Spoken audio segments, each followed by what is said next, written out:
Hi everybody, welcome back to Sticks and Stones Wood Carving. I'm Kevin, and today I'm just feeling like getting a wood spirit done to sell. So I'm gonna, pretty much instead of teaching in this video, I just want to kind of get to the Dremel and blast the wood spirit out and see what I can come up with on this cool piece of bark here. So that's what I'm gonna do, and you can just sit back and watch and enjoy the video, and hopefully I can come up with something and make something out of this guy that hopefully will sell. Okay, here we go. So I got a saber tooth bit here. It's the green one, the coarse bit. We're going to try and take this guy and shape him up a little bit more before we start carving him. And we'll try and get most of the dimensions in here with this bit. And we'll clean him up and see if we can come up with anything decent. Sorry I wasn't here for a while. My son was sick. He had a real bad asthma attack in that cold weather, and we couldn't get his oxygen level to regulate, so he ended up in a nice little hospital stay for a couple days, and I was in the hospital with him, so it took a while to get back to carving here. But that's okay. He's okay, and everything's better, so now we're back to carving, and we'll start making some wood spirits out of this wood we got laying around here. So basically I'm going to fast forward through this video, and I'll probably end up doing what I always do, is I'll rough him out the best I can with power, and then I'll get the hand tools out, and we'll see if we can come up with a pretty decent wood spirit here. So far so good. This bark right here was given to me by Jordy over there at Carve Fusion, and we'll see if we can make some good use of it. Get a couple of wood spirits out of it. I'll be preparing to carve some of that western red cedar that he sent me over. That right there I'm really getting itching to carve, and it's getting kind of warm out here now. It's almost like spring is on the way. I'm hoping that weather lasts. It was like 50 something degrees today, so I finally got a chance to get back out and get carving. All the drama's over with. So we'll see how it goes, and hopefully we'll have an early spring and we can get the chainsaw out soon. So that would be nice. I was trying to dig the corners of the mouth in here a little bit. Bark's a little bit papery and flaking off in spots, but I think we should be able to come up with something here. Boy, I really got to redo this dust collector. My vacuum's really not sucking up much of this dust now.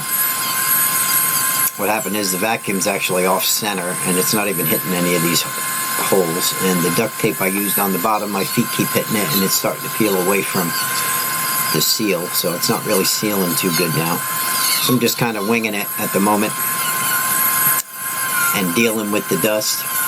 So that'll be another project I'll be doing, and we'll get that fixed up before the next video, because I definitely want my dust collector going and working, especially if I'm going to be doing power carving. I'm going to try and get some hair here and get a little part up there at the top of his head, and see if we can animate that a little bit.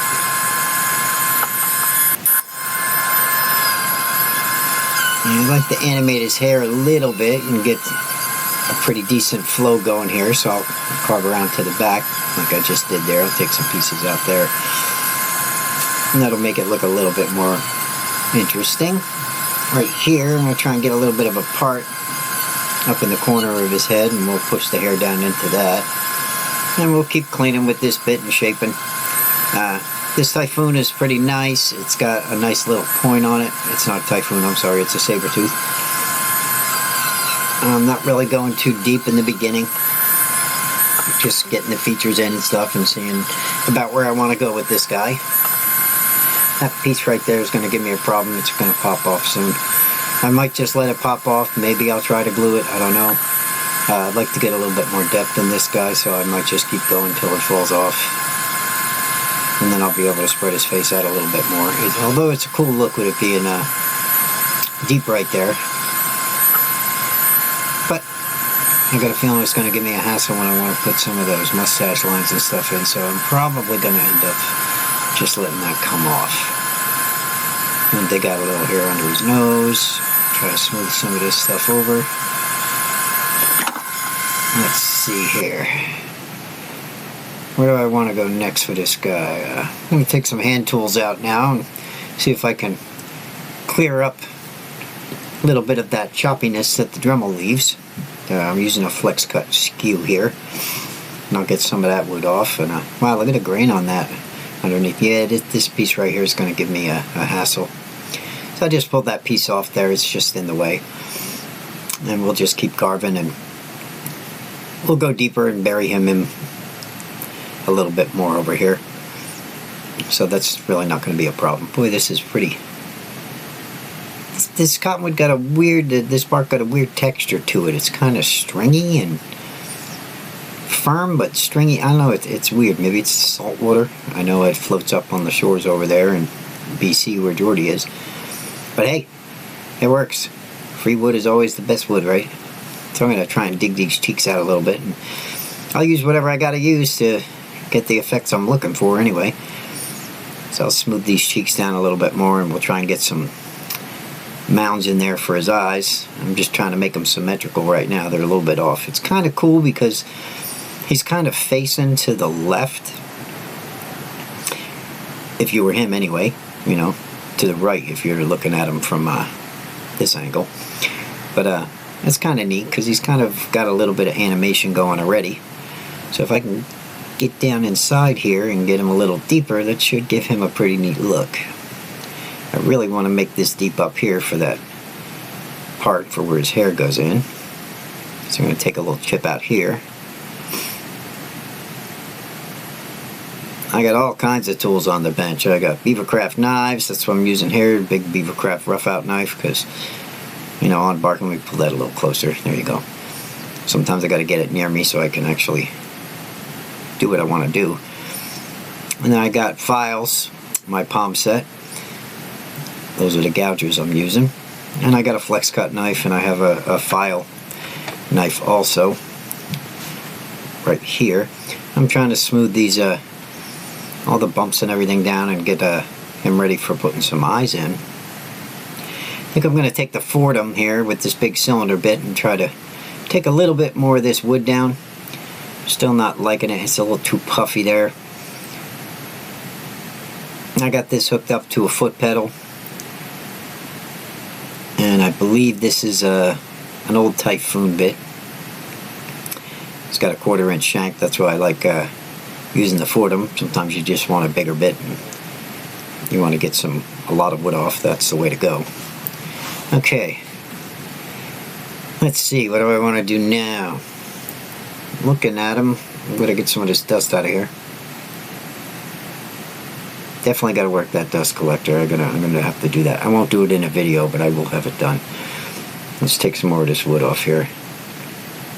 See if we can get a little bit more depth around that mustache, and see if we can round off all these edges. You always want to round off your sharp edges when you're making a carving like this. So if you're going to go to hand tools, then definitely take all the sharp edges off of everything. That'll make it look a little bit more natural when you start doing hair or whatever you're doing. You know, the face should be smooth. It doesn't really have any sharp edges on it, so it'll help things flow together a little better. I'm using my file knife here. And again, taking off the sharp edges and trying to get down to a little bit better bark that's not so flaky and torn up by the Dremel. Let's see here. I'll take some wood out here with my gouge. And that'll start forming a nice little eye mound there, and then start creating a little bit of texture underneath it. We take the wood out here with the skew. That'll make that stand out. We could even form a nice bag there. Try to get the corners over there at the end of where the eyes stop. And take some wood out there also, because we want to thin the face down there. You don't want it to just be rounded. You want to have a little bit of cheekbone look to it, some shadows on the sides. And I realize watching everything in fast forward is kind of tedious, but not as tedious as watching this whole thing in real time. It would be a pretty long video. Okay, so that right there cleaned a lot of that up. I'm going to take this yellow bit. This is the Typhoon. Again, a saber tooth. I always have to say typhoon. And I'm going to do a lot of my finer detail stuff with this. The fine details I do with the hand tools, of course, but I'm going to put all of the major details in with this bit. This right here is, again, like I said, it's a saber tooth bit. It's the yellow one. It's, I believe, a medium grit. It's not the real coarse like the green. But it's got a nice little point on it, and it's skinny, so I can get in a little tighter spots, and I can start refining a little bit more and shaping, honing things. So this right here, once I'm done with this bit, then I can just clean everything up with hand tools and some sandpaper, and we should be pretty much seeing what we're going to end up with. So I use this bit when I want to really start detailing, or at least the start of my detailing. I'll go to a bit that's something like this. It's not real fat. A little bit more controls, kind of like drawing with a little pencil. A little thicker than a pencil, but that's one thing about these Fordham bits. I have this in the Fordham because I like to switch back and forth from my Dremel to the Fordham, that I don't have to switch bits as often. Once they're in, I can just leave it in and switch tools without switching the collets and everything else. But the only thing about the Fordham is, you see how thick this handpiece is? I mean, it can be pretty clunky. And this right here is for an 1/8 inch shank. The one with the 1/4 inch shank is even thicker, so it's kind of like holding a little club in your hand. It's not as comfortable to hold and work with as say the Dremel flex shaft. You know, it's a nice skinny little handpiece on the Dremel, you know, on the flex shaft. But like I said, the Fordham, you can leave your bits in, you can switch out hand pieces, they just pop on and pop right off. And you can also go all the way up to 1/4 inch shank bits, so you can put some pretty heavy bits in your Fordham handpiece, you know, if you have the one that holds 1/4 inch shanks, which I happen to have. So it does come in handy if you want to remove a lot of wood and use big bits. Same thing you could use in a die grinder, for instance, and other rotary tools like that. But this little yellow bit is doing a good job. It's getting me in where I want to get to. It's not digging them up too bad, but it's still coarse enough that I can shape and take wood out where I need it. And like I said, it's just a lot thinner and a little more fine than the green saber tooth that we started the whole rough out process with. So I'm giving them a little bit more detail work. Taking some wood out for where I'm going to have wrinkles and bags. And trying to deal with the dust still. That's right. The next video, that'll be taken care of. Okay, so that right there is that. Now I'm going to sand him down with some 220 and try and smooth a lot of this together. I do like to use 220 on Cottonwood. It has a real nice blending effect. You can even do some light shaping with it. And I like to sand the eyes over, the eye mounts, before I actually start doing eyelids or whatever else I'm going to do. So let's see if we can get those cut in here. I'm going to run my detail knife across there and take a little bit of that wood out. And we'll see if we can round off an eyeball here. Get that eyelid to stick out. We're just taking wood out from underneath it. Stop cut the eyelid. And then shave up to it lightly. Right there's the stop cut. Okay. And then just with a little bit light touch and some small scooping cuts upward, and then rounding everything down, we'll be able to get that eye to go up and underneath that eyelid. And if it's not coming out for you, just simply stop cut it again. There's a little scoop cut there to remove the wood and get it to go up and underneath.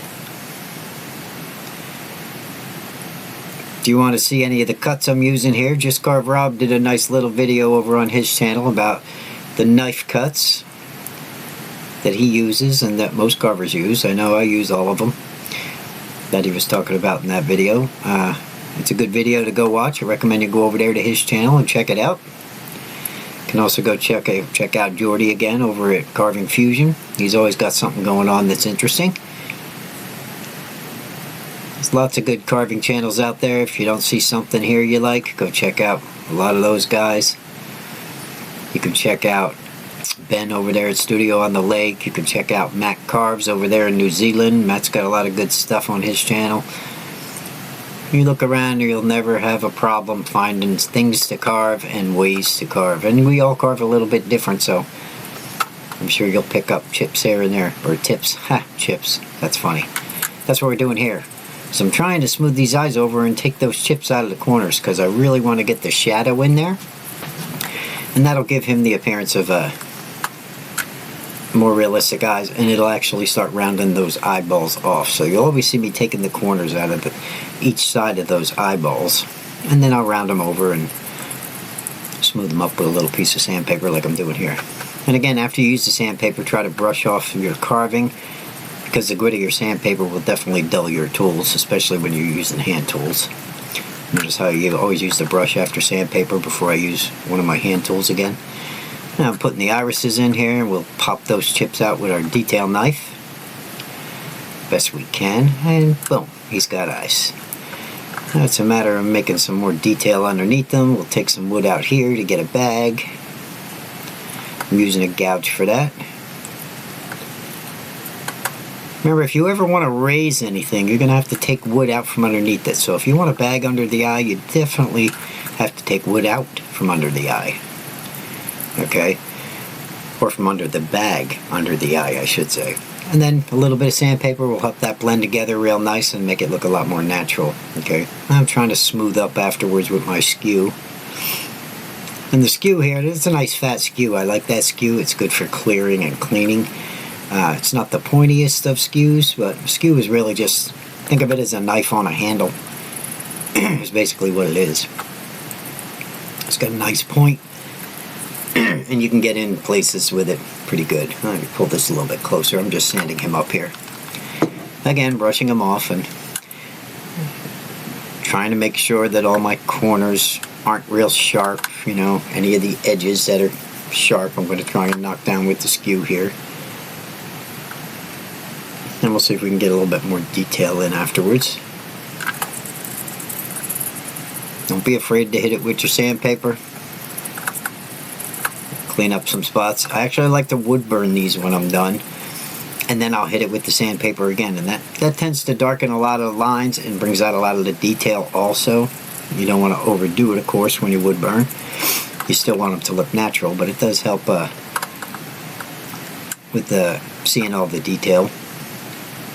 Or you just got to carve it a little bit deeper and get those shadows, and you won't need to wood burn them either.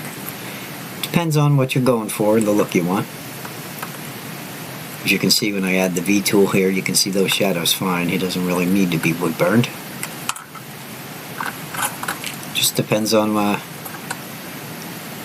how good the piece of wood is and how much detail I want to add. I'm giving him some eyebrows here with my smaller V tool. Make sure those eyebrows aren't too big and puffy. I like to use a lot of lines for the eyebrows, and I'll break up a lot of those high spots. Just make sure you don't bust up your eyelid when you do it. And again, you can go over it with a little bit of 220, smooth it up. And I'll take my V tool and I'll go around the nose here. Sharpen those lines a little bit. And we'll start working on this beard hair down here. Make sure everything's copacetic up top. I'd like to take some more of that wood out there too on the sides. We got to do something with this. Probably run some hair down through here.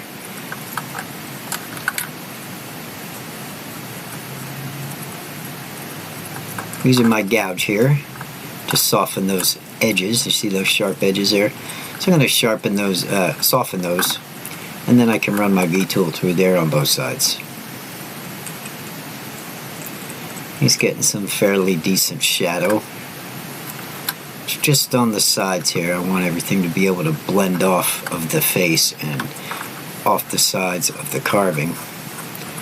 So I'm just trying to clean that up and make the transition a little bit easier by smoothing it over with a gouge first.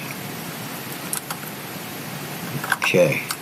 And you can see that gouge actually leaves marks like it's hair already. So if I run my V-tool through those gouge marks, it'll make it a lot more prominent, and you'll see it. Give it a lot more shadow, and it gives it more texture and makes the carving a lot more interesting to look at. And anything that breaks off we'll smooth over. And I'm just going to go right off the sides here, running the V-tool through some of those gouge marks now. And that'll give him the appearance of hair. Still a little bit of depth over here we need, and a little bit tougher on this side to get the hair to do what I want. Yeah, this bark is it's different. It's got a weird feel to it. Definitely different than what I'm used to carving. But we can work with it. That's alright. As long as I can get a piece of a wood spirit out of it, I'm happy. What I like to do here with the hair on the cheeks is I'll run it up right into the cheek there. Alright, and I'll make some of those lines a little bit longer, some are a little shorter, so it looks like, you know, it's actually growing off the sides of the face. And from the side over here, I'm going to put a little more mustache lines in. I might have to pull it out of the camera for a second. This is a little bit tough to hold. It's kind of wide, so it's a little tough to hold in my hand. So if I have to pull it towards me for a second, that's just for safety purposes, so I don't push and have no control and end up with the gouge in my hand. Still trying to clean up in some of those trouble spots. Take the sharp edges off with my knife. And again, I always try to round off the sharp edges after I use any tool, really. I don't care if it's a Dremel or if it's another chisel. I'll go around and I'll knock those edges down. Even on the beard hair here. See how I lightly shave those edges off. And we'll run the V-tool through here a little bit more. See if we can animate the hair a little bit better. So yeah, again, I'm sorry I was gone for 2 weeks, but we're back. And the weather's nice. And I have a couple of pieces of wood, and we'll start making videos again. So thanks for your patience. I know I haven't been going live either. Usually on Monday nights I like to go live. That's just going to be on a if I can make it basis from now on until I can really get things calmed down around here. I seem to be always running and trying to pretty much catch up with all my chores, and I never seem to make it half the time, so I don't want to promise they're definite. It's just going to be if I can go live I will. If I can't, that means I'm not home for now. Okay, yeah, he's just about getting ready. I'm going to do a little more sanding. Sorry if he's a little out of the camera here. We'll sand him up and round some of this off, blend it together with our 220. And fold it up into a nice little point so I can get in those eyes and all the little crevices. And then we'll see what we can mess with next, or if we're happy with what we got. But yeah, it's 50-something degrees today, and they're calling for 60 tomorrow, so I'll probably have another video coming on. And that weather gets me excited to really start carving. It's been so cold. It's not easy to carve and sit out here in the shop, and even though you got propane going, it gets kind of tough. Well, I think I'm going to like him just the way he is. Yeah, so that right there is what I ended up with. That's going to be our wood spirit for the day. I know I didn't put too many tips in here, but I hope you enjoyed the video. And this right here is going to be the first one for this week that I put on. Hopefully I'll have another one on tomorrow or the next day, and we'll see what we can carve next. Thanks for watching. I hope everybody has a great week, and I'll see you in the next one.